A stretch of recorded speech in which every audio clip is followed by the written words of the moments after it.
नमस्कार, आप देख रहे हैं लाइव सिटीज। मैं हूं आपके साथ मधु। जहां सरकार नहीं पहुंच पाई वहां पर गांव वालों ने खुद ही रास्ता निकाल लिया। सरकार का इंतजार करते करते 50 साल बीत गए, लेकिन इस गांव में एक पुल नहीं बना सरकार की तरफ से। और अब गांव वाले इतने बेबस हो गए कि खुद ही चंदा करके 60 फीट लंबी लोहे के पुल को बनवाया है। और आपको बता दें कि इस गांव में 70 से 80 परिवार हैं। लोगों की मजबूरी ऐसी और ऐसी निराशा सरकार से कि खुद ही अब एक्शन लेना पड़ रहा है। आपको बता दें कि ये जो खबर है वो बगहा के रामनगर प्रखंड के शिवपुरा गांव की है, जहां पर 70 से 80 घरों का जो गांव है और वहां पर स्कूली बच्चों को दिक्कत होती है। नदी पार करने में जो किसान हैं उन्हें दिक्कत होती है नदी पार करने में। और अब गांव वालों ने मजबूर होकर खुद ही चंदा इकट्ठा करके 60 फीट लंबा लोहे का पुल बनवाया है। अगर आपको बता दें तो रामनगर के सोनखर पंचायत स्थित शिवपुरवा गांव में +2 विद्यालय है। गर्मी और सर्दी में भसाहा नदी सूखी रहने से बच्चों को स्कूल आने जाने में परेशानी नहीं होती है, लेकिन बरसात शुरू होते ही नदी उफान पर आ जाती है। तब बेलौरा, छपघरिया, लखनखोरा, सोहसा, एक डरखा और मेहनवाल समेत कई गांवों के छात्र छात्राओं को अपनी जान जोखिम में डालकर नदी पार करनी पड़ती है। दूसरा विकल्प 8 से 10 किलोमीटर लंबा रास्ता है, जिससे पढ़ाई भी प्रभावित होती है। अब ज़रा सोचिए कि गांव वालों ने अपने तरफ से ये एक्शन लिया है और अपने तरफ से चंदा इकट्ठा करके पुल बनवाया है। सरकार के प्रति उनके मन में कितनी निराशा होगी। पहले हम आपको सुनवाते हैं कि गाँव वालों का क्या कुछ कहना है।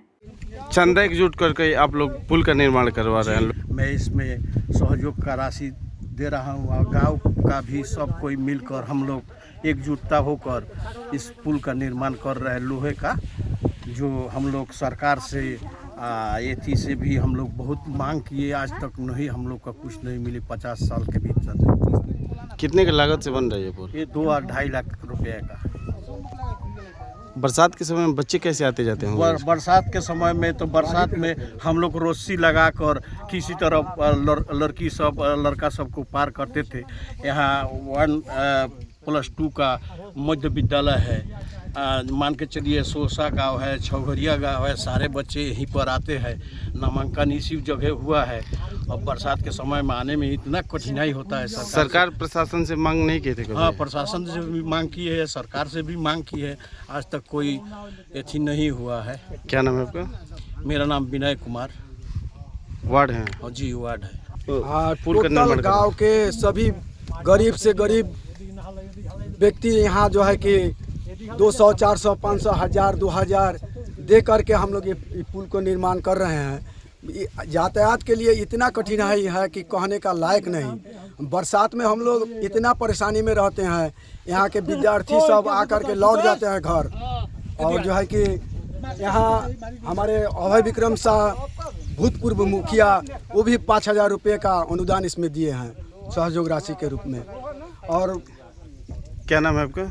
हमारा नाम अमूल्य रतन मंडल। तो आपने ग्रामीणों को सुना है और उसमें एक वार्ड मेंबर भी थे। देखिए, उन्होंने बताया है कि कैसे वो मजबूर हो गए इस पुल का निर्माण करवाने के लिए। और जिस भी घर से जितनी भी क्षमता थी, उन्होंने जिस घर से क्षमता थी उन्होंने 500 दिए और जिस घर से क्षमता थी उन्होंने 5000 भी दिए। ऐसे करके उन्होंने 2.5 लाख की लागत से ये पुल तो बनवा लिया, लेकिन अभी उन्हें और पैसों की ज़रूरत है और इस वजह से अभी पुल का काम रुका हुआ है। आपने वीडियोज़ में देखा होगा कि किस तरह से गांव वाले खुद से पैसों से पुल बनवा रहे हैं। अगर आपको बता दे तो शिवपुरा गांव की यह पहल सिर्फ एक पुल का निर्माण नहीं बल्कि जन एकता और आत्मनिर्भरता का एक मिसाल है। लेकिन सबसे बड़ा सवाल यहाँ पर यही है कि जिस पुल का इंतजार लोग 50 वर्षों से करते आ रहे हैं, उसे बनाने की जिम्मेदारी आखिर ग्रामीणों पर ही क्यों आ गई?